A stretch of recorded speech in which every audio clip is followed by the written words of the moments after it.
रुक्मिणी स्वयंवर प्रसंग 7वा. श्री रुक्मिणी कांताय नमः. श्री कृष्ण भक्ती लागी देखा, नवविधा भक्तीसी आवांका. तैषा नवरत्न मुद्रिका, भीमक कन्यका लेलिसे. राजा भीष्मकाची लाडकी कन्या रुक्मिणीने आपल्या कोमल हातांच्या बोटांमध्ये 9 रत्नांच्या अंगठ्या परिधान केल्या आहेत. त्या अंगठ्या म्हणजे श्रीकृष्ण प्राप्तीसाठी आवश्यक असलेल्या नवविधा भक्तीचे म्हणजे श्रवण, कीर्तन, स्मरण, पादसेवन, अर्चन, वंदन, दास्य, सख्य आणि आत्मनिवेदन दृश्य रूप आहे. संत एकनाथ महाराज म्हणतात, रुक्मिणीने या अंगठ्या श्रीकृष्णावरील आपल्या अथांग आणि निस्सीम प्रेमापोटी घातल्या आहेत. या 9 अंगठ्या म्हणजेच जणू भक्तीचे 9 प्रकार. रुक्मिणीने स्वतःला श्रीकृष्णाच्या प्रेमात पूर्णपणे बुडवून घेतले असून तिचा हा शृंगार शरीराचा नसून तिचा आत्म्याचा, प्रेमाचा आणि भक्तीचा दिव्य शृंगार आहे. सकळ सौंदर्याची खाणी, बरवे पण तिज पासुनी. स्वरूप रूपाची जननी, विरी रुक्मिणी देखिली. रुक्मिणी ही जणू जगातील सर्व सौंदर्याची खाणच. जगातील सौंदर्य आणि चांगुलपणा तिला पाहिल्यावरच निर्माण होतो. ती जणू रूप आणि लावण्य यांची जन्मदात्री आहे. ती अत्यंत रूपवान आणि सुस्वरूप रुक्मिणी जी सखी मैत्रिणींच्या घोडक्यात बसलेली दिसत आहे. सुरवर पन्नांगांच्या ठाई, हिंडता सौंदर्या विश्रांती नाही. म्हणूनी धान्विन्नले लवलाही, भीमकी देही विश्रांती. सौंदर्य स्वतः तृप्ती आणि विसाव्याच्या शोधात देवलोक आणि नागलोकात भटकत होते, पण त्याला कुठेच खरी पूर्णता सापडली नाही.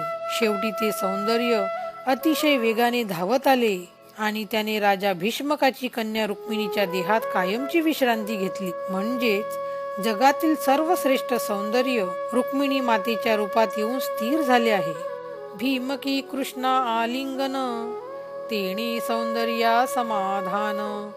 तिही लोकींचे बरवेपण, भीमकी पाशी धन्विन्नले.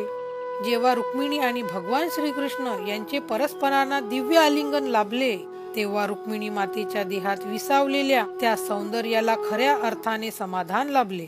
कारण सौंदर्याचे अंतिम ध्येय हे परमात्म्याशी एकरूप होणे हेच होते. याच कारणास्तव तिन्ही लोकांचे जे काही श्रेष्ठ सौंदर्य आणि चांगुलपणा होता, तो सर्व रुक्मिणी मातेच्या चरणी धावत आला. ऐकोनिया जिचिया सौंदर्यासी, वेद लागला श्रीकृष्णासी. ती भीमकी वर्णावी कैसी, सीमारूपासी न करवे.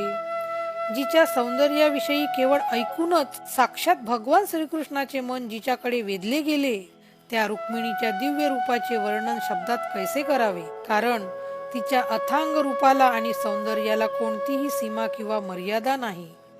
नाही स्रष्ट्याने सृजिली, कृष्ण प्रभावे रूपा आली. बरवे पण सिग चढली, साकारली सौंदर्ये. माता रुक्मिणीचे हे रूप सृष्टी निर्माता ब्रह्मदेवाने निर्माण केलेले नाही, तर ते साक्षात भगवान श्रीकृष्णाच्या दिव्य प्रभावाने आणि चैतन्याने अस्तित्वात आले आहे. तिचे लावण्य इतके अपूर्व आहे की सौंदर्याने आपल्या सर्व मर्यादा ओलांडून रुक्मिणी मातेच्या रूपात जणू अमूर्त सौंदर्यच तिच्या रूपाने प्रत्यक्ष साकार झाले आहे. गगन शून्यत्वा उबगले, कृष्ण भेटीसी उदित जाहले. भीमकी मस्तकासी आले, निरालंबे शोभत. आकाश आपल्या रिकामेपणाला आणि कोरड्या शून्यत्वाला कंटाळले होते. त्याला भगवान श्रीकृष्णाच्या भेटीची तीव्र ओढ लागली होती. म्हणून ते आकाश श्रीकृष्ण भेटीसाठी अतिशय आतुर होऊन प्रकट झाले आणि त्याने माता रुक्मिणीच्या मस्तकावर केसांचे रूप घेतले. कोणत्याही आधाराशिवाय रुक्मिणी मातेच्या मस्तकावर हे घनदाट काळेभोर केसांचे आकाश अत्यंत सुंदर दिसत आहे. मस्तकिंचे नीलकुंतल, तेची नभ अतिनीळ. तळी मुखचंद्र निर्मळ, भीमकी मुखी उगवला.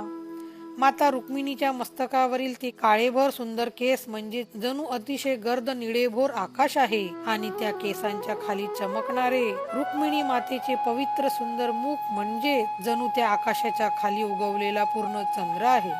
चंद्र क्षीण कृष्ण पक्षी, म्हणे हा पुरविल माझा बंदुकी, म्हणून कळवळली भीमकी, तो निजमुखी धरियेला.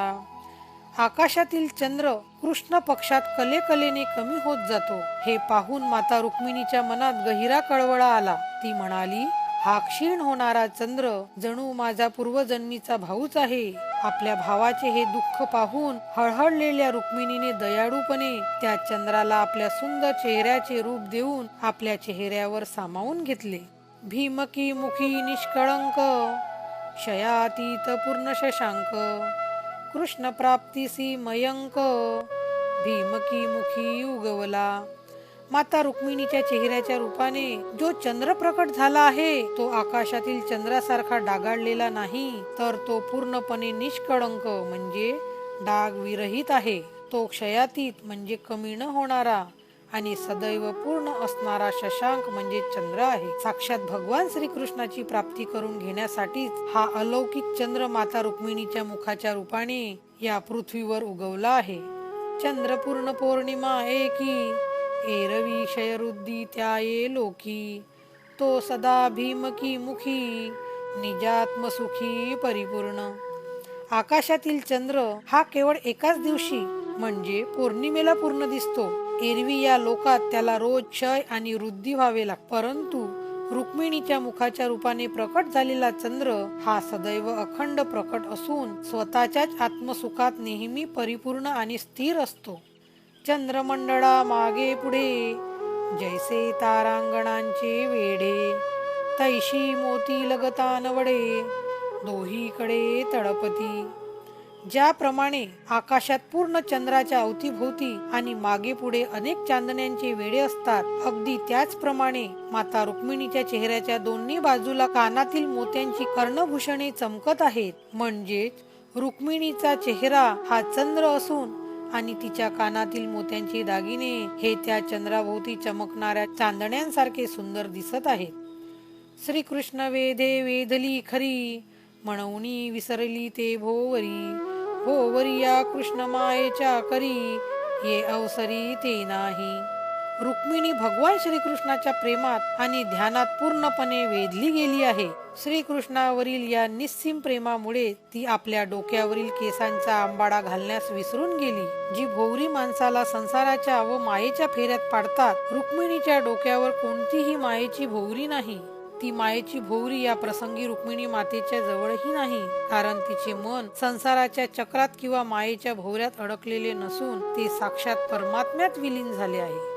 भोवरी नसता पक्षपाती, पंखे दोहीकडे झडकती, भोवरिया भागी मिरवती, भेटी होईल निजकरणी. रुक्मिणीच्या मनामध्ये कोणताही संशय नसून ती कोणत्याही प्रकारचा भेदभाव करत नाही. तिच्या चेहऱ्याच्या दोन्ही बाजूला तिचे काळेभोर केस पक्षाच्या पंखासारखे सुंदर चमकत आहेत. जणू काही तिने आपल्या दोन्ही बाजूंच्या केसांचे पंख पसरवून ती आपल्या कानांनी थेट आपल्या लाडक्या श्रीकृष्णाचे शब्द ऐकण्यासाठी उत्सुकतेने वाट पाहत आहे. भीमकी थोर कपाळाची, कृष्ण दैवे ते दैवाची, निढळी प्रभा श्यामतेची, तोची कस्तुरी मळवट. राजा भीष्मकाची कन्या रुक्मिणी ही खरोखरच अत्यंत थोर भाग्याची आहे, कारण तिचे भाग्य साक्षात भगवान श्रीकृष्ण आहेत. म्हणूनच ती एवढी भाग्यवान ठरली आहे. तिच्या कपाळावर साक्षात श्रीकृष्णाच्या सावळ्या रूपाचे दिव्य तेज चमकत आहे आणि कपाळावरील ते सावळ्या रंगाचे तेज म्हणजेच जणू तिने कपाळावर कस्तुरीचा लावलेला मळवट आहे. चंद्रबिंबी श्यामरेखा, तैसा भाळी मळवटू देखा, भोवया रेखिल्या कृष्ण रेखा, अति सुरेखा व्यंकटा. चंद्रावर जशी काळी रेख शोभून दिसते, तसाच त्यांच्या कपाळावर लावलेला मळवट सुंदर दिसतो आहे. त्यांच्या काळ्याभोर भोवया धनुष्यासारख्या कमानदार आणि अतिशय रेखीव आहेत. कृष्ण पहावया जगजेठी, भोवई सांडिली व्यंकटी, कृष्णी मीनलिया दिठी, सहज गांठी सुटेल. जगाच्या स्वामी असलेल्या श्रीकृष्णाला पाहण्यासाठीच जणू त्यांच्या भोवया अशा सुंदर वक्र झाल्या आहेत. एकदा का आपली नजर त्या कृष्ण रूपाशी एकरूप झाली की या संसारातील सर्व सुख दुःखाच्या आणि जन्म मरणाच्या गाठी सहज सुटून जातील. श्रीकृष्ण रंगे सुरंग, अहेवपण तेणे अमंग, तेची कुमकुम पैचांग, मुखचंद्री चंद्रमा. श्रीकृष्णाच्या भक्तीच्या रंगात रंगून जाणे हाच सर्वात सुंदर रंग आहे. या कृष्ण रंगामुळे जीवाचे अखंड सौभाग्य कधीही न मिटणारे आणि पवित्र राहते. हेच खरे सुवासिनींचे उत्तम कुंकू आहे, जे चेहरारूपी चंद्रावर लावल्यामुळे जणू चंद्रावरच दुसरा चंद्र उगवल्यासारखे शोभा देत आहे. नभी इंद्रधनुष्य रेखा, तैसा भांगी शेंदूर देखा, भुलवावया यदुनायका, मोहिनी मुख पुजिले. आकाशात जशी इंद्रधनुष्याची सुंदर रेघ उमटावी, अगदी तसाच तिच्या केसांच्या भांगात भरलेला शेंदूर शोभून दिसत आहे. जगाच्या स्वामी असलेला त्या यदुनायक श्रीकृष्णाला आपल्या प्रेमात भुलवण्यासाठी जणू हे अतिशय सुंदर मोहक रूप सजले आहे. नाते सरस्वती बोधी, आली कृष्ण भेटी लागी, जीव शिव हांसळिया दोही भागी, मुक्त लगी तटस्थ. हे केवळ बाह्य सौंदर्य नाही, तर जणू ज्ञानरूपी सरस्वती नदीच श्रीकृष्णाला भेटण्यासाठी धावून आली आहे. तिथे जीव आणि शिव म्हणजे आत्मा आणि परमात्मा हे दोन्ही प्रवाह एकत्र आले आहेत आणि ते दृश्य पाहून प्रत्यक्ष मुक्तीही थक्क होऊन म्हणजे तटस्थ उभी राहिली आहे. जैसी नक्षत्रे नभमंडळी, तैसी मुक्त मोतियांची जाळी, लेईलिसे भीमकबाळी, तेणे वेल्हाळी शोभत. जशी आकाशामध्ये नक्षत्र शोभून दिसतात, अगदी त्याचप्रमाणे भीष्मक कन्या रुक्मिणीने आपल्या केसांवर मोत्याची सुंदर जाळी परिधान केली आहे. त्या मोत्यांच्या जाळीमुळे तिचे ते लावण्यमयी रूप अत्यंत सुंदर दिसत आहे. त्याही वरी भक्तिफरा, झळकत नवरत्नांच्या खरा, खुणावी तसे सुरनरा, भजा यदुवीरा निजभावे. रुक्मिणीने परिधान केलेल्या मोत्यांच्या जाळीदार दागिन्यांवर नवरत्नांचा अस्सल आणि चमकदार तुरा झळकत आहे. तो तेजस्वी मुकुट सर्व देव आणि मानवांना जणू खुणावत आहे की जर तुम्हाला भवसागरातून तरायचे असेल तर तुम्हीही अंतःकरणापासून या यदुवीर भगवान श्रीकृष्णाची भक्ती करा. दृश्य देखता शिणले नयन, धणीचे घ्यावया कृष्ण दर्शन, एकत्र होऊनी देखणे पण, भीमकी लोचना पै आले. जगातील इतर दृश्य पाहून डोळे थकतात, परंतु साक्षात भगवान श्रीकृष्णाचे रूप डोळे भरून पाहण्यासाठी जगातील संपूर्ण विश्वाचे सौंदर्य पाहण्याची शक्ती एकत्र झाली आणि ती भीष्मक कन्या रुक्मिणीच्या नयनांमध्ये येऊन सामावली. पहावया घनसावळा, कृष्ण श्यामता आली बुबुडा, आसावली दोही डोळा, सबाह्य देखणे समदृष्टी. आपल्या घनसावळ्याला पाहण्यासाठी रुक्मिणीच्या डोळ्यातील बुबुळांनी साक्षात श्रीकृष्णाचा सावळा रंग स्वतःमध्ये सामावून घेतला आहे. तिचे दोन्ही डोळे कृष्ण दर्शनासाठी अत्यंत आसुसलेले आहेत. तिची दृष्टी आतून आणि बाहेरून पूर्णपणे समरूप झाली असून तिला सर्वत्र फक्त श्रीकृष्णच दिसत आहेत. कृष्ण देखावया निधान, नयनी सुदले अंजन, सोगयाचे झळंबपण, कटाक्ष बाण पिसारे. आपले सर्वस्व असलेल्या श्रीकृष्ण रूपी ठेव्याचे दर्शन घेण्यासाठी रुक्मिणीने आपल्या डोळ्यात प्रेमाचे आणि ज्ञानाचे काजळ घातले आहे. त्या काजळामुळे तिच्या डोळ्यांना एक वेगळीच सुंदर गडद झाक आली आहे. तिची ती तीक्ष्ण आणि प्रेमळ नजर साक्षात मदनाचेही म्हणजे कामदेवाचेही भान हरवून टाकणाऱ्या कटाक्ष बाणांच्या पिसाऱ्यासारखी म्हणजे तीर सोडायला सज्ज असलेल्या बाणांसारखी अत्यंत प्रभावी दिसत आहे. भीमकी कटाक्षाच धाई, मदन पाडिला ठाईंच्या ठाई, सुरनरांच्या पाडकाई, निधडा पाही श्रीकृष्ण. रुक्मिणीच्या सुंदर आणि तीक्ष्ण नजरेच्या एकाच मार्याने साक्षात सौंदर्याचा आणि प्रेमाचा देव असलेला मदन जागच्या जागी मूर्छित होऊन पडला. जेव्हा मदनच तिच्या नजरेने घायाळ झाला, तिथे इतर देव आणि सामान्य मानवांची काय कथा. परंतु अशा अत्यंत प्रभावी आणि मदन विजेच्या नजरेसमोर केवळ निर्भय, वीर आणि धीरोदात्य असणारे भगवान श्रीकृष्ण अगदी अचल आणि स्थिर राहू शकतात. मुखामुख शोभनिक, श्लेषागमने शिणले नाक, ते भीमकी मुखा येऊनी देख, नाका बीख पै चढले. इतर सामान्य स्त्रियांचे नाक श्वास घेण्याच्या श्रमाने कधीतरी थकलेले किंवा म्लान भासते, परंतु माता रुक्मिणीच्या सुंदर चेहऱ्यावर येऊन मात्र नाकाचे सौंदर्य एका वेगळ्याच उंचीवर पोहोचले आहे. तिच्या नाकाला एक अशी अप्रतिम आणि तीक्ष्ण एट किंवा रुबाब चढला आहे, ज्यामुळे तिचे नाक तिच्या मुखाचे सौंदर्य शतगुणित करत आहे आणि ते अत्यंत शोभून दिसत आहे. कृष्ण सुवास आवडी, तेणी नाकासी लागली गोडी, दोन्ही नाक पुड्या बुडी, दिदली बुडी वसंते. माता रुक्मिणीला भगवान श्रीकृष्णाच्या नाम, रूप आणि गुणांच्या सुवासाची अत्यंत आवड आहे. श्रीकृष्णाच्या या दिव्य सुवासाच्या ओढीमुळे तिच्या नाकाला एक अलौकिक गोडी प्राप्त झाली आहे. जणू काही सुगंधाचा राजा असलेला वसंत ऋतू स्वतः सर्व सुगंधी फुलांचे वैभव घेऊन तिच्या दोन्ही नाकपुड्यांच्या तळाशी बुडी मारून कायमच्या विसावला आहे. अधर दोन्ही जाले सधर, बिंब फळे रंगाकार, ते तव परिपाके नश्वर, हे अनश्वर हरिरंगे. रुक्मिणीचे दोन्ही ओठ कमालीचे सुंदर आणि तेजस्वी आहेत. त्यांचा लाल रंग निसर्गातील अतिशय सुबक आणि लाल अशा बिंबफळासारखा दिसत आहे, परंतु निसर्गातील ती बिंबफळे जेव्हा पूर्ण पिकतात तेव्हा ती गळून पडतात, म्हणजेच ती नश्वर असतात. या उलट रुक्मिणी मातेच्या ओठांचा हा लाल रंग साक्षात कृष्ण रंगाने नटलेला असल्यामुळे तो अनश्वर म्हणजे कधीही नष्ट न होणारा आणि सदैव टिकणारा आहे. भीमकी अधरा अमृत गोडी, श्रीकृष्णाची जाणे फुडी, एकाएकी घालून उडी, नेईल रोकडी प्रत्यक्ष. रुक्मिणीच्या ओठांच्या अमृततुल्य भक्तीची गोडी केवळ भगवान श्रीकृष्ण स्पष्टपणे जाणतात. रुक्मिणीची ही निस्सीम भक्ती पाहून श्रीकृष्ण अगदी अचानक संकट समयी धावून येतील आणि तिला या स्वयंवर मंडपातून प्रत्यक्ष रथात बसवून तातडीने आपल्या सोबत घेऊन जातील. मुखा माझी दंतपंक्ती, जैशा ओंकारा माझी श्रुती, चौकींचे चारी झळकती, सोहम स्थिती सोलीव. रुक्मिणीच्या मुखातील दातांची ओढ जणू साक्षात ओंकार या महामंत्रातून प्रकट झालेल्या वेदांची श्रुती म्हणजे मंत्र आहे.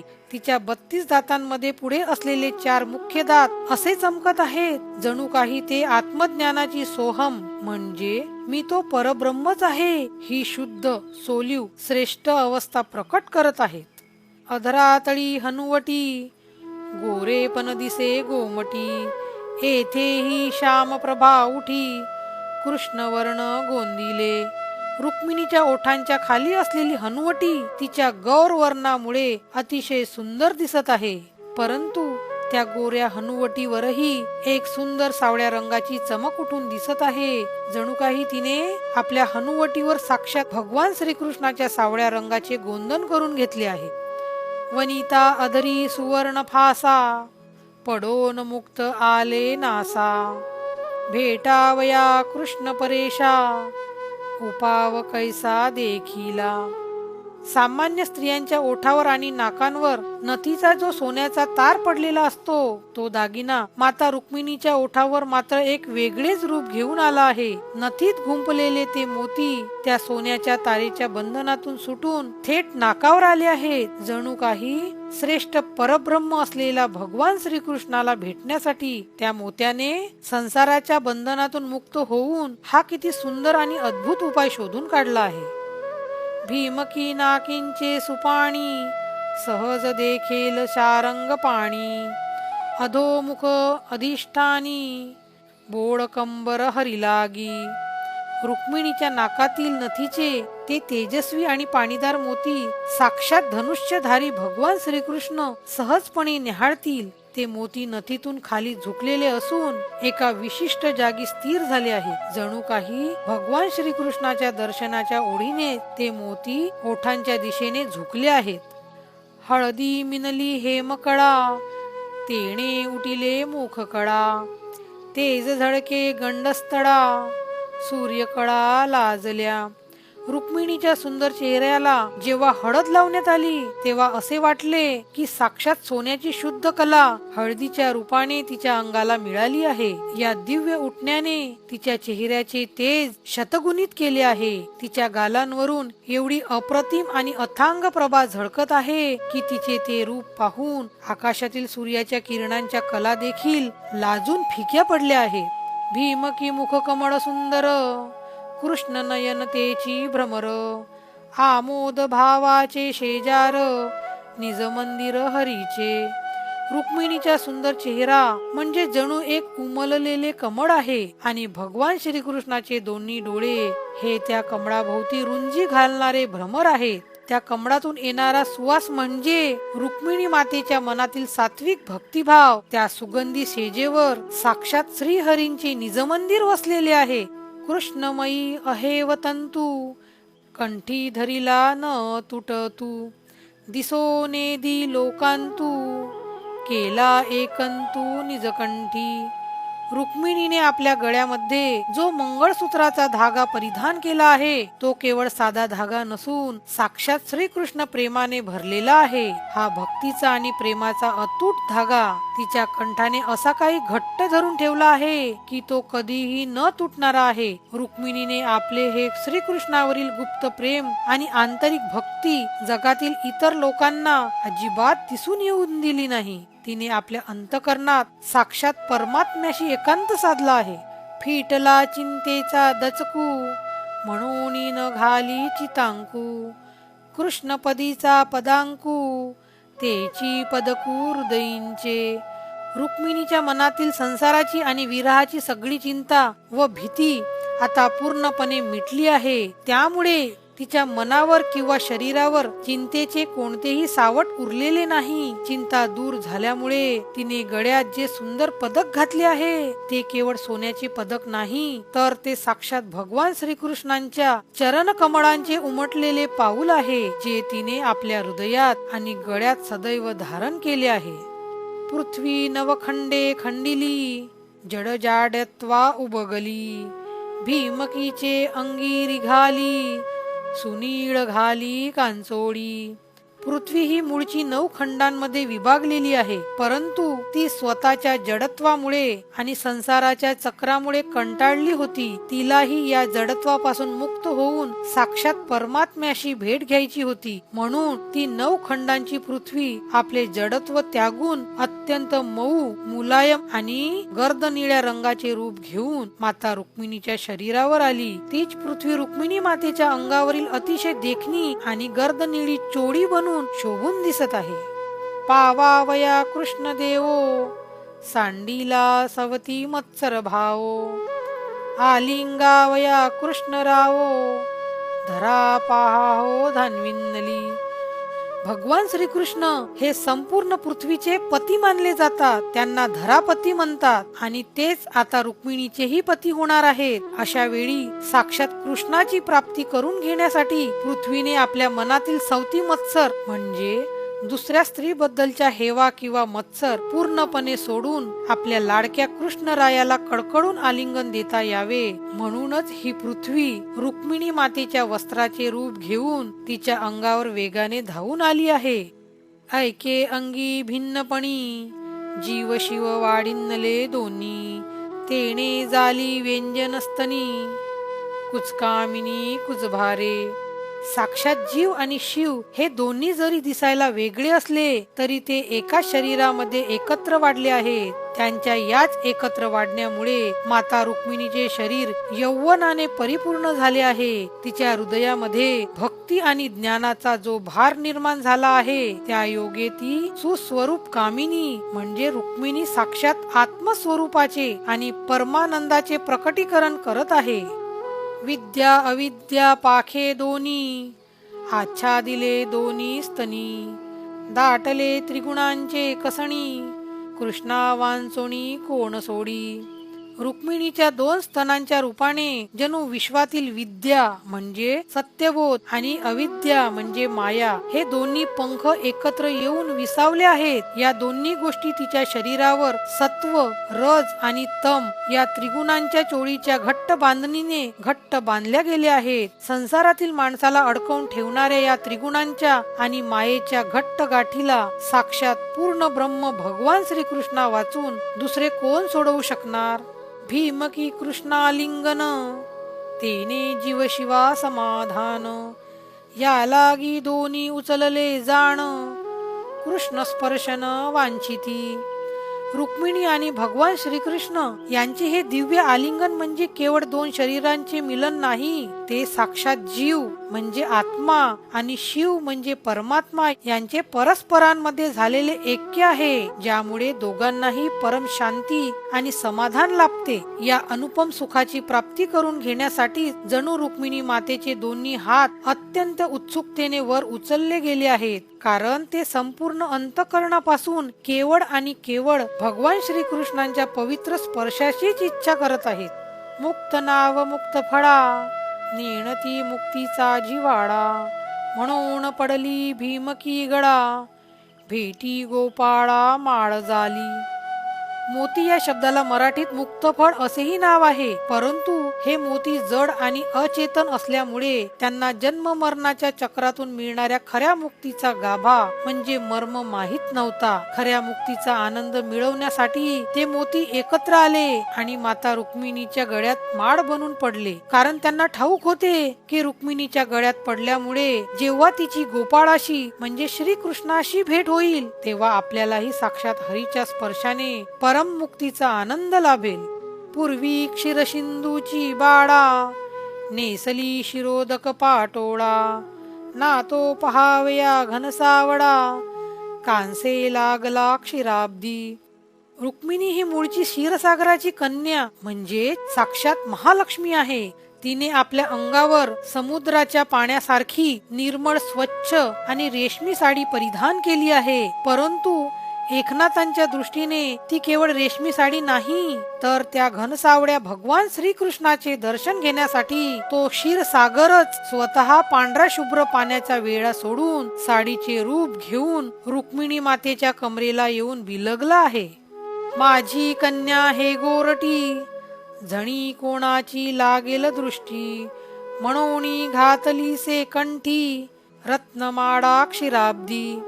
क्षीरसागर मनात विचार करतो की माझी ही लाडकी कन्या रुक्मिणी अत्यंत गोरी आणि नाजूक आहे. स्वयंवर मंडपात एवढी गर्दी जमली आहे, तिथे तिला अचानक कोणाची तरी वाईट नजर लागू नये म्हणून एका प्रेमळ वडिलांप्रमाणे क्षीरसागराने तिच्या गळ्यामध्ये उज्ज्वल रत्नांची माळ घातली आहे, जी तिचे रक्षण करेल आणि तिचे सौंदर्य अधिक वाढवेल.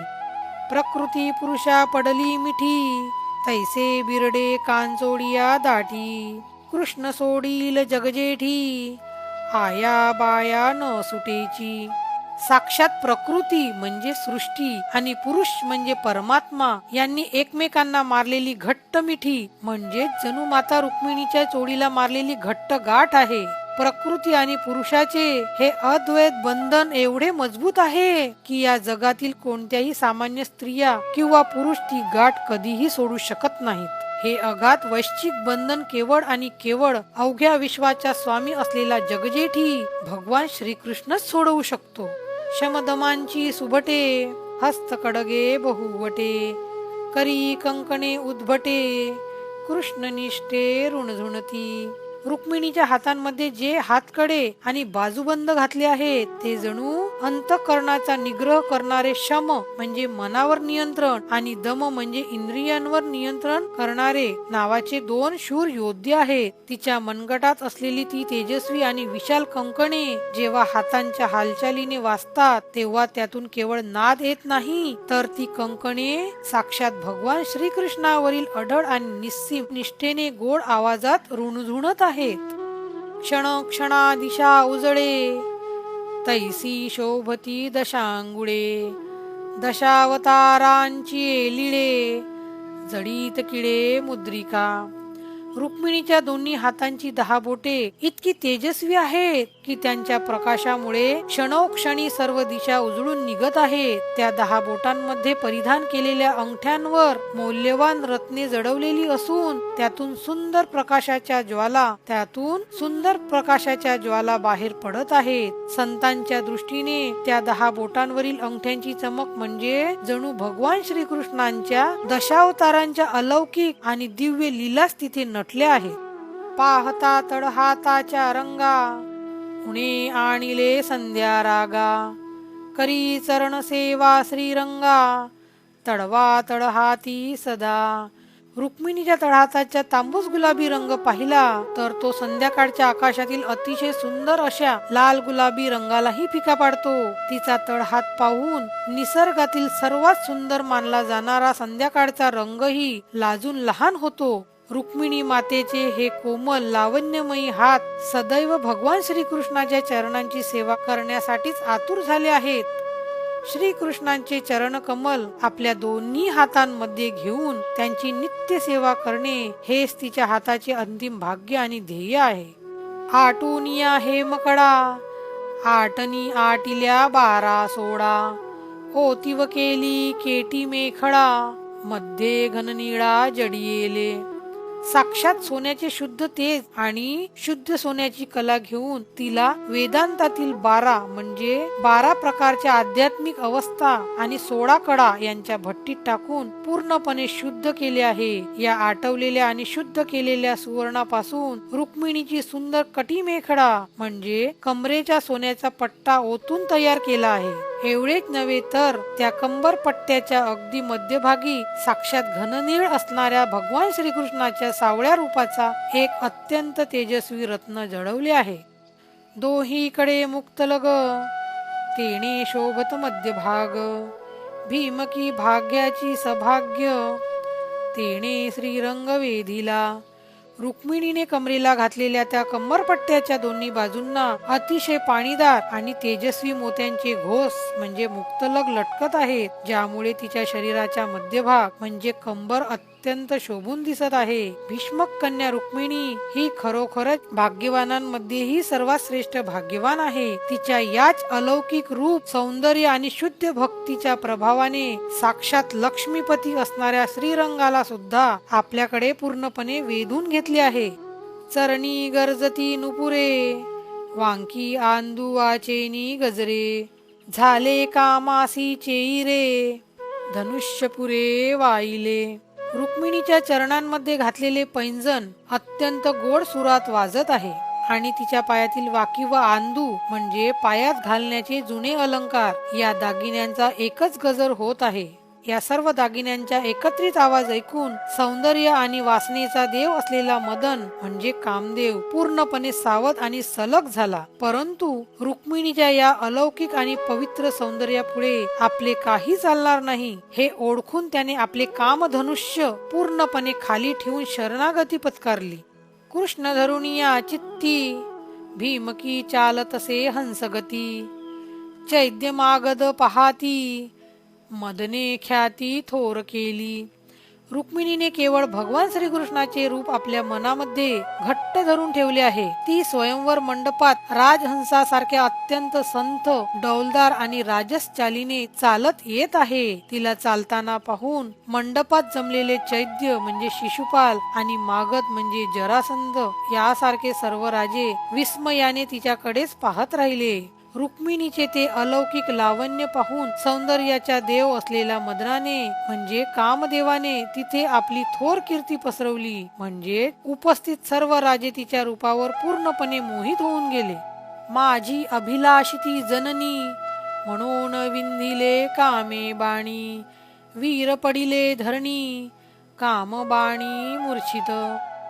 साक्षात जगदंबा असणाऱ्या माता रुक्मिणीकडे पाहून गर्विष्ठ राजांच्या मनात काम वासना आणि तिला प्राप्त करण्याची चुकीची इच्छा निर्माण झाली. हे पाहून कामदेवाला संताप आला. तो म्हणाला, ही तर माझी पूजनीय माता आहे आणि हे अज्ञानी राजे तिच्यावर वाईट नजर टाकत आहेत. आपल्या मातेचा हा अपमान सहन न होऊन कामदेवाने रागाने त्या राजांवर आपल्या मदनबाणाचा असा काही तीव्र मारा केला की स्वयंवर मंडपातील ते मोठमोठे शूरवीर राजे जागच्या जागी धरणीवर मूर्छित होऊन कोसळले.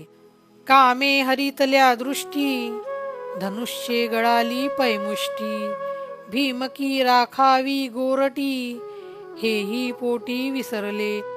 कामदेवाच्या तीव्र बाणांमुळे स्वयंवर मंडपातील सर्व गरिष्ठ राजांची दृष्टी पूर्णपणे हरली. ते तीव्र मोहाने इतके आंधळे झाले की त्यांच्या हातची पकड सुटली आणि त्यांनी हातात धरलेली धनुष्ये मख्खपणे जमिनीवर गळून पडली. आपण येथे या सुंदर रुक्मिणीला जिंकण्यासाठी आणि तिचे रक्षण करण्यासाठी आलो आहोत, हा आपला मूळ हेतू आणि प्रतिज्ञा देखील ते आपल्या मनात पूर्णपणे विसरून गेले.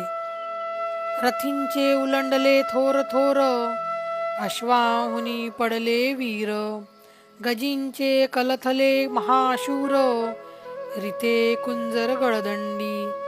रुक्मिणीच्या दिव्य सौंदर्याने आणि मदनबाणांनी मोहित झाल्यामुळे स्वयंवर मंडपात आलेले मोठमोठे पराक्रमी राजे आणि योद्धे आपले भान हरवून बसले. रथावर स्वार झालेले थोर रथी महारथी राजे रथातून खाली उलथून पडले. घोड्यांवर स्वार झालेले बलाढ्य वीर योद्धे घोड्यांवरून खाली कोसळले. एवढेच नव्हे तर हत्तीवर बसलेले जे महाशूर राजे होते तेही हत्तीवरून खाली कलंडले. त्यामुळे ते अवाढव्य हत्ती आपल्या पाठीवर स्वार नसताना केवळ गळपट्टा आणि गळदंड्यासह रिते उभे राहिले. भीमकी पाहतसे सभोवते, तव वीर भेदिले मनमथे, कृष्ण त्रिशुद्धी नाही तेथे, जेणे कामाते जिंकिले. रुक्मिणी जेव्हा स्वयंवर मंडपात आपल्या सभोवताली नजर टाकून पाहते तेव्हा तिला दिसते की कामदेवाने तिथल्या सर्व शूर राजांना आपल्या मदनबाणांनी पूर्णपणे घायाळ केले आहे. ते सर्वजण वासनेने आंधळे झाले आहेत. हे पाहून रुक्मिणी मनोमन म्हणते, ज्याने अशा बलाढ्य कामदेवाला सहज जिंकले आहे तो माझा प्रिय श्रीकृष्ण मात्र त्रिकाल सत्य या मंडपात दिसत नाहीये. कारण कामदेवाला पराभूत करण्याचे सामर्थ्य या मोहाने आंधळ्या झालेल्या राजांमध्ये नसून ते केवळ जितेंद्रिय श्रीकृष्णाकडेच आहे. रमा रमणी एकांती, मीनल्या कामनुपजे चित्ती, या लागी नामे तो श्रीपती, भाव निश्चिती भीमकीचा. साक्षात रमारमणी म्हणजे लक्ष्मी आणि भगवान श्रीकृष्ण जेव्हा एकांतात एकत्र येतात तेव्हाही श्रीकृष्णाच्या मनात कोणताही काम विकार किंवा वासना निर्माण होत नाही. त्यांचे हे मिलन अत्यंत पवित्र, निर्विकार आणि केवळ परमानंदाचे असते. याच कारणामुळे त्यांना श्रीपती म्हणजे लक्ष्मीच्या पती आणि विकारांच्या पलीकडच्या परब्रह्म हे नाव प्राप्त झाले आहे. रुक्मिणीच्या मनात श्रीकृष्णांच्या याच निष्कलंक आणि काम विजेत्या रूपाविषयी अढळ भाव आहे. कामबाणी नवे च्युत, या लागी नावे तो अच्युत, भोग भोगुनी भोगातीत, कृष्णनाथ निर्धारे.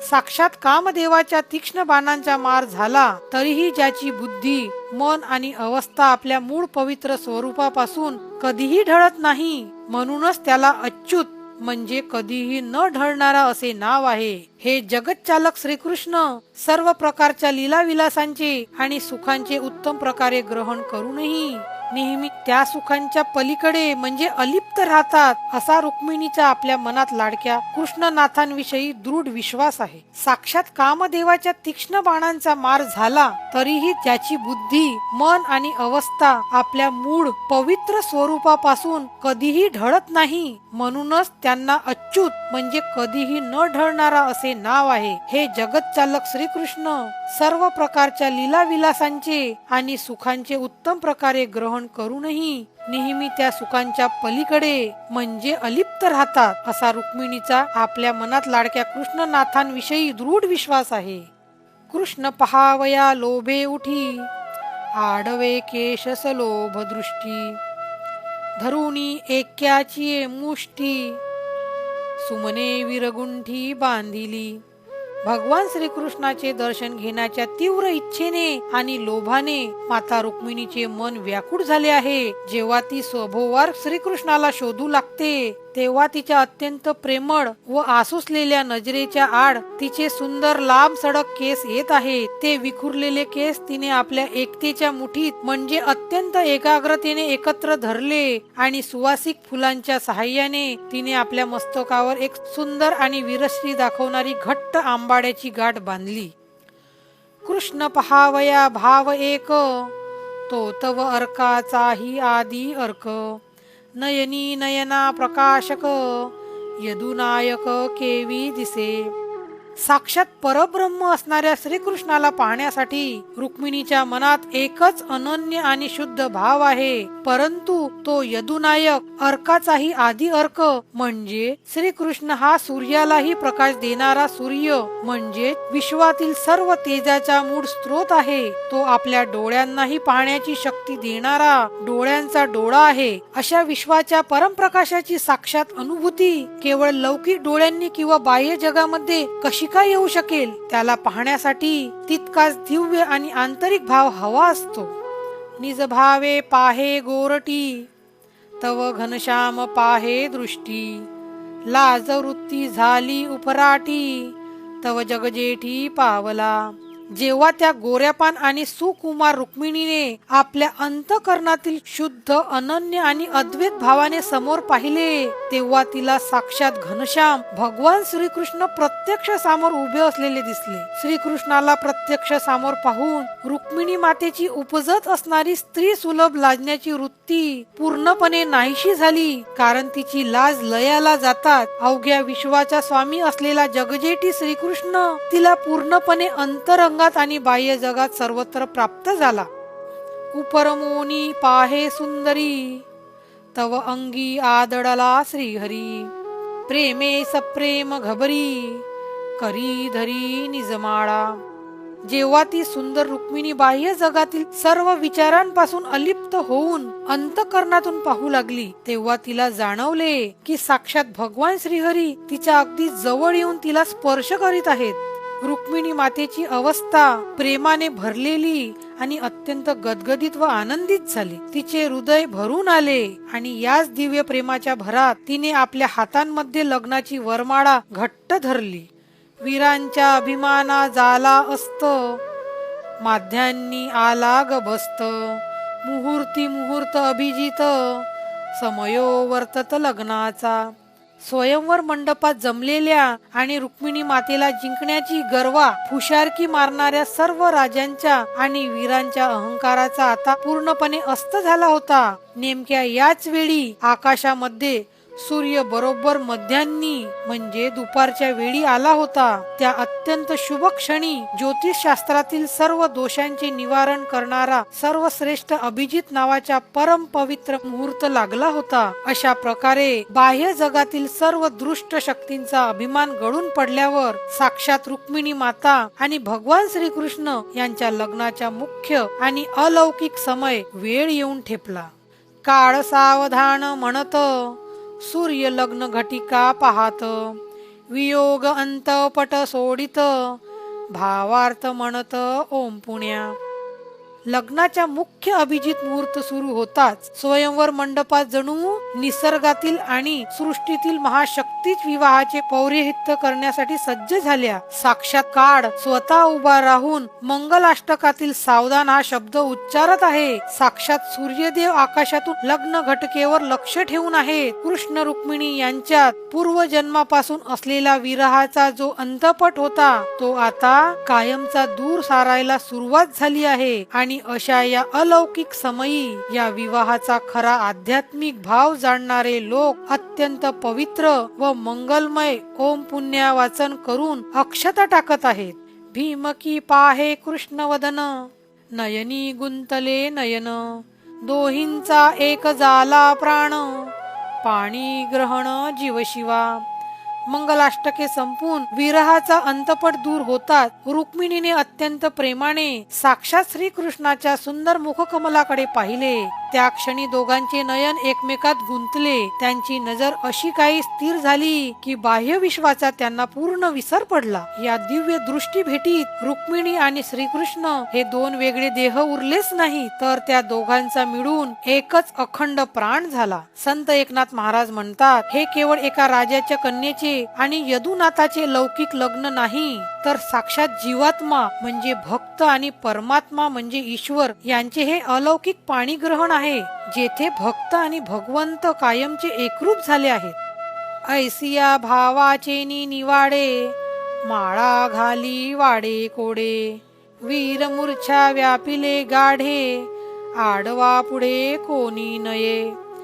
जीवात्मा आणि परमात्म्याचे ऐक्य झाल्यावर रुक्मिणीने आपल्या अंतःकरणातील अढळ आणि निस्सीम भक्तिभावाच्या पूर्ण निश्चयाने भगवान श्रीकृष्णाच्या गळ्यात वाडे कोडे म्हणजे अत्यंत प्रेमाने व हौसेने वरमाळा अर्पण केली. नेमक्या याच वेळी रुक्मिणीला बळजबरीने जिंकण्यासाठी आलेल्या त्या गर्विष्ठ राजांची अवस्था अत्यंत दयनीय झाली होती. ते सर्व शूरवीर राजे कामदेवाच्या बाणांनी अत्यंत गाढ मूर्छेने व्यापले गेले होते. त्यांचा अहंकार आणि शौर्य पार गळून पडले होते. त्यामुळे जेव्हा लक्ष्मी आणि नारायणाचे हे दिव्य मिलन स्वयंवर मंडपात प्रत्यक्ष संपन्न झाले, तेव्हा त्यांच्या पवित्र कार्यात अडथळा आणण्यासाठी किंवा त्यांच्या पुढे आडवे येण्यासाठी त्या संपूर्ण सभेत कोणाचीही हिंमत झाली नाही.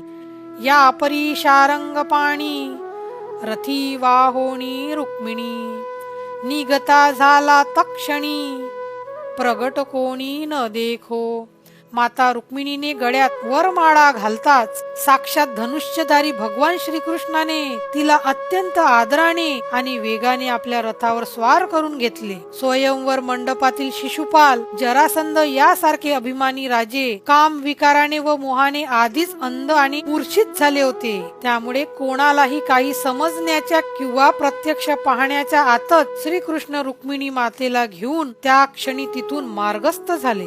दृष्ट प्रवृत्तींचे डोळे दिपवून आणि त्यांना गाफील ठेवून ईश्वराने आपल्या परम भक्ताचे म्हणजे रुक्मिणीचे हरण करून तिला आपलेसे केले. हाच या ओवीचा गोड भाव आहे. एकाएकी वनमाळी रथी वाहोनी भीमकबाडी, आला यादवांजवळी पिटली टाळी सकळी की. स्वयंवर मंडपातील गर्विष्ठ राजांना काही कळण्याच्या आतच साक्षात वनमाळी भगवान श्रीकृष्णाने रुक्मिणीला रथात बसवले आणि ते अचानकपणे मंडपाबाहेर आपल्या यादव सैन्याजवळ येऊन पोहोचले. आपले लाडके श्रीकृष्ण महाराज रुक्मिणी मातेला सुखरूप घेऊन आलेले पाहतात तिथे युद्धासाठी सज्ज असलेल्या सर्व यादव सैन्याला आणि वीर योद्धांना प्रचंड आनंद झाला. त्यांचा हा सर्वात मोठा आणि विनासायास मिळालेला विजय होता. या अथांग आनंदाच्या आणि कौतुकाच्या भरात सर्व यादवांनी एकमुखाने देवाचा जय जयकार करत आनंदाने टाळ्या पिटल्या आणि विजयोत्सव साजरा केला. त्राहाटिल्या त्रिशाण भेरी गगन गरजे मंगळतुरी, देव पुष्पे वर्षती अंबरी जय जयकारी प्रवर्तले. भगवान श्रीकृष्ण रुक्मिणी सुखरूप घेऊन यादवांच्या सैन्याजवळ येतात. विवाहाचा आणि अद्भुत विजयाचा महासोहळा सुरू झाला. सैन्यात विजयाचे नगारे, ढोल आणि रणभेरी एवढ्या मोठ्या प्रमाणावर वाजवण्यात आल्या की त्यांच्या आवाजाने सर्व दिशा दणाणून गेल्या. सनई, चौघडे यासारख्या मंगलमय वाद्यांचा गजर इतका प्रचंड झाला की जणू साक्षात आकाशही जणू सुरांनी गरजू लागले. लक्ष्मी नारायणाचे हे अलौकिक मिलन पाहून स्वर्गातील सर्व देव देवता अत्यंत आनंदित झाल्या आणि त्यांनी अंतराळातून प्रभूंवर सुगंधी फुलाचा वर्षाव केला. संपूर्ण सृष्टी या विवाहाच्या पवित्र आनंदाने नाहून निघाली आणि सर्वजण मिळून मोठ्या उत्साहाने साक्षात भगवान श्रीकृष्णाच्या आणि माता रुक्मिणीचा जय जयकार करू लागले. यादव गर्जती महावीर सिंहनाद करीती थोर, भीमकी आनंदे निर्भर वरीलावर श्रीकृष्ण. भगवान श्रीकृष्ण रुक्मिणी सुखरूप घेऊन आल्याचे पाहून यादव सैन्यातील सर्व महापराक्रमी वीर योद्धे मोठ्या हर्षाने गर्जना करू लागले. त्यांचा हा आनंद एवढा अथांग होता की ते सर्वजण स्वयंवर मंडपाबाहेर सिंहासारखा प्रचंड सिंहनाद करून आपला विजयोत्सव साजरा करत होते. दुसरीकडे राजा भीष्मकाची कन्या माता रुक्मिणी हिचे हृदय सुखाच्या आणि आनंदाच्या डोहात पूर्णपणे बुडून गेले होते. तिच्या जन्माचे आणि भक्तीचे सार्थक झाले होते, कारण ज्यांच्यासाठी तिने अनेक संकटे झेलली त्या भगवान श्रीकृष्णांना तिने अधिकृतपणे आपला पती म्हणून स्वीकारले होते. हरिके नाचत नारद, आता होईल द्वंद्व युद्ध, यादव आणि मागध झोट धरणी भिडतील. श्रीकृष्णाने रुक्मिणी रथात बसवून आणल्याने आणि यादवांनी विजयोत्सव सुरू केल्याचे पाहून आकाशात उभे असलेले देवर्षी नारद मुनी आनंदाने नाचू लागले. नारद मुनींना युद्धाची आणि त्यात होणाऱ्या अधर्माच्या नाशाची मोठी ओढ असते. ते मनोमन सुखावले, कारण आता रुक्मिणी हरणाचा हा प्रसंग पाहून मूर्छित झालेले राजे जागे होणार आणि दोन्ही पक्षामध्ये भयानक द्वंद्व युद्ध म्हणजे दोन सैन्याचे समोरासमोर युद्ध सुरू होणार होते. श्रीकृष्ण यादव वीर आणि जरासंध शिशुपाल यांचे मागध वीर आता एकमेकांवर तुटून पडणार असून ते एकमेकांचे केस उपटून एकमेकांना जमिनीवर आदळून अत्यंत निकराने व अटीतपटीने एकमेकांशी भिडणार आहेत, हे नारद मुनींनी ओळखले होते. रथ लोटतील रथावरी, कुंजर आदळतील कुंजरी, असी वारावरी, महावीरी महावीर. यादव आणि मागध सैन्यातील वीर योद्धे जेव्हा समोरासमोर येतील तेव्हा रथाला रथ घासून ते एकमेकावर प्रचंड वेगाने लोटले जातील. दोन्ही बाजूंचे अवाढव्य हत्ती मधोन्मत होऊन थेट एकमेकांवर जाऊन धडकतील. एका बाजूचे महापराक्रमी महावीर दुसऱ्या बाजूच्या तितक्याच महाबलाढ्य महावीरांशी जीव घेणा संघर्ष करण्यासाठी एकमेकांना भिडतील. असे हे अंगावर काटा आणणारे युद्ध आता सुरू होणार आहे. शस्त्रे सुटतील गाढी, वीर भिडतील कडो विकडी, डोळे भरी पाहिन गोडी, शेंडी तडतडी नारदाची. युद्धाच्या मैदानात दोन्ही बाजूंनी अतिशय भयानक आणि घातक शस्त्राचा वर्षा होईल. शूरवीर योद्धे अत्यंत क्रोधाने आणि जिद्दीने एकमेकांशी समोरासमोर भिडतील. नारद मुनींना या धर्मयुद्धाची आणि दुष्टांच्या पराभवाची मोठी उत्सुकता लागली आहे. ते म्हणतात की मी या दोन महावीरांच्या युद्धांची गोडी माझ्या डोळ्यात साठवून अगदी डोळे भरून पाहिन. हा रोमांचक रणसंग्राम पाहण्याच्या अति उत्साहामुळे आणि आनंदाच्या भरात साक्षात नारद मुनींच्या मस्तकावरील शेंडी देखील जणू थरथरून नाचू लागली आहे. थोर हरिके पिटली टाळी, साल्या मेहुण्या होईल कडी, कृष्ण करील रांडोळी, तेही निवाडी देखेन. देवर्षी नारद मुनींनी अत्यंत हर्ष उल्हासाने मोठमोठ्या टाळ्या पिटल्या. नारद मुनी अतिशय उत्सुक झाले आहेत, कारण आता साला आणि मेहुणा यांच्यामध्ये म्हणजे रुक्मिणीचा भाऊ रुक्मी आणि तिचा पती श्रीकृष्ण यांच्यामध्ये अत्यंत तीव्र युद्ध पेटणार आहे. नारद मुनींना पूर्ण विश्वास आहे की हा युद्ध प्रसंग उभा राहिल्यावर भगवान श्रीकृष्ण शत्रू सैन्याचा पुरता संहार करतील. हा साला मेहुण्यांमधील अनोखा रणसंग्राम आणि श्रीकृष्णाची ही लीला अतिशय नवीन व नवाडी असल्यामुळे ती मला डोळे भरून पाहायला मिळणार आहे. या विचाराने नारद मुनी हरखून गेले आहेत. ऐका जनार्दन म्हणे, रुक्मिणी हरण केले कृष्णे, वीर खवळतील धावणे, युद्ध सत्राणे होईल. संत एकनाथ महाराज आपल्या गुरुचरणी लीन होऊन या प्रसंगाचा समारोप करताना म्हणतात की श्रीकृष्णाने रुक्मिणीला अनन्य भक्तीचा भाव ठेवून आणि तिची इच्छा पूर्ण करण्यासाठी तिचे स्वयंवर मंडपातून यशस्वीपणे हरण केले आहे. परंतु ही बातमी समजताच आणि कामदेवाच्या बाणांतून मुक्त झाल्यावर स्वयंवर मंडपात जमलेले ते अभिमानी राजे आणि वीर योद्धे क्रोधाने पुरते खळवळून उठतील. आपला झालेला हा अपमान सहन न होऊन ते सर्वजण अत्यंत वेगाने श्रीकृष्णाचा रथ पकडण्यासाठी त्यांच्या मागे धावतील. त्यामुळे आता या पुढील भागामध्ये यादव आणि मागध सैन्यात अतिशय अटीतटीचे घनघोर आणि सर्व शक्तीपणाला लावणारे महायुद्ध होईल. रसाळ कथा आहे पुढा, रणी नाचेल रणधेंडा, ओवाळणी बाण प्रचंडा, परस्परे पडतील, संत एकनाथ महाराज श्रोत्यांना सांगतात की यापुढे कथा अतिशय रसाळ, अद्भुत आणि युद्धाच्या रोमांचक प्रसंगांनी भरलेली आहे. जसे लग्नात आनंदाने वधू वरांना खांद्यावर घेऊन नाचवले जाते, तसेच आता रणमैदानात वीर योद्धे शस्त्रे परजून मृत्यूशी झुंजत रणधंडा नाचवतील, म्हणजे वीरश्रीचा खेळ नाचवतील. विवाहाच्या वेळी वधू वरांवर मंगलाक्षता किंवा सुवर्ण नाण्यांची ओवाळणी केली जाते, परंतु या रणसंग्रामात ती ओवाळणी सोन्या नाण्यांची नसेल, तर ती प्रचंड, अमोघ आणि तीक्ष्ण बाणांची ओवाळणी असेल, जी दोन्ही सैन्यातील महापराक्रमी वीर एकमेकांवर अत्यंत क्रोधाने टाकतील. हा युद्धाचा सोहळा पाहण्यासारखा असेल. ऐका युद्धाची कुसरी, युद्ध मांडेल कवणे परी, क्रोधे झुजता झुजारी, मुक्तीचारी कामाच्या. संत एकनाथ महाराज श्रोत्यांना आवर्जून सांगतात की हे श्रोते हो, आता यापुढील भागात जे महायुद्ध रंगणार आहे त्या युद्धाचे अद्भुत चातुर्य आणि रणकौशल्य तुम्ही अत्यंत एकाग्रतेने ऐका. हे युद्ध नेमके कशा प्रकारे आणि किती अटीतटीने खेळले जाणार आहे याचे सुंदर वर्णन पुढे येणार आहे. जेव्हा दोन्ही पक्षाचे पराक्रमी वीर योद्धे अत्यंत क्रोधाने एकमेकांवर धावून येतील आणि प्राणांची बाजी लावून लढतील, तेव्हा एक महान चमत्कार घडेल. भगवान श्रीकृष्णाच्या हातून मरणाऱ्या किंवा या धर्मयुद्धात वीर मरण येणाऱ्या प्रत्येक योद्ध्याला अध्यात्मशास्त्रात सांगितलेल्या श्रेष्ठ अशा चारही प्रकारच्या मुक्ती, म्हणजे सलोक्य, सामिप्य, सारुप्य आणि सायुज्य अगदी सहजपणे प्राप्त होतील. हे युद्ध केवळ संहार करणारे नसेल, तर ते योद्ध्यांना मोक्ष देणारे ठरेल. सारांश असा, ही रुक्मिणी स्वयंवराची कथा आपल्याला दोन महत्वाच्या गोष्टी शिकवते. एक म्हणजे जीवात्मा आणि परमात्म्याचे आध्यात्मिक ऐक्य, आणि दुसरे म्हणजे शुद्ध भक्ती व शरणागतीमुळे प्राप्त होणारा मोक्ष आणि विजय. संत एकनाथ महाराज या प्रसंगी माता रुक्मिणीच्या बाह्य आणि आंतरिक सौंदर्याचे अत्यंत विलोभनीय वर्णन करतात. रुक्मिणीने परिधान केलेल्या 9 रत्नांच्या अंगठ्या म्हणजे साक्षात श्रीकृष्ण प्राप्तीसाठी आवश्यक असलेली नवविधा भक्ती होय. तिचे रूप ब्रह्मदेवाने निर्माण केले नसून ते श्रीकृष्णाच्या दिव्य प्रभावाने साकार झाले आहे.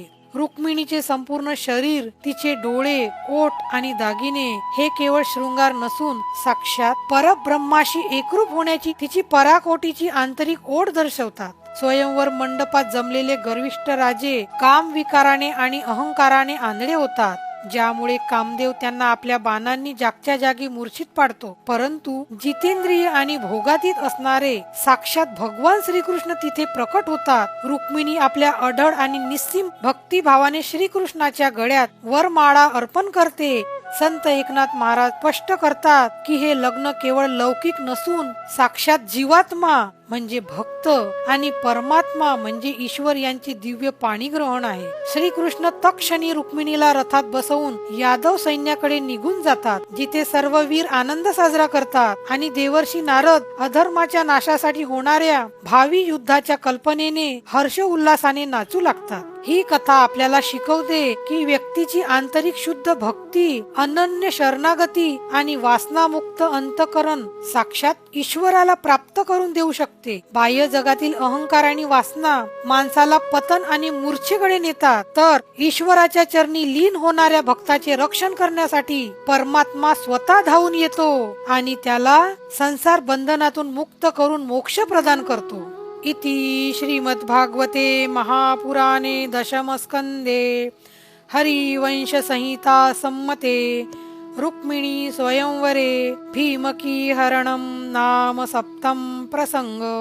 श्री गोपाल कृष्णार्पणमस्तु. जय श्री कृष्ण. जय श्री रुक्मिणी माता.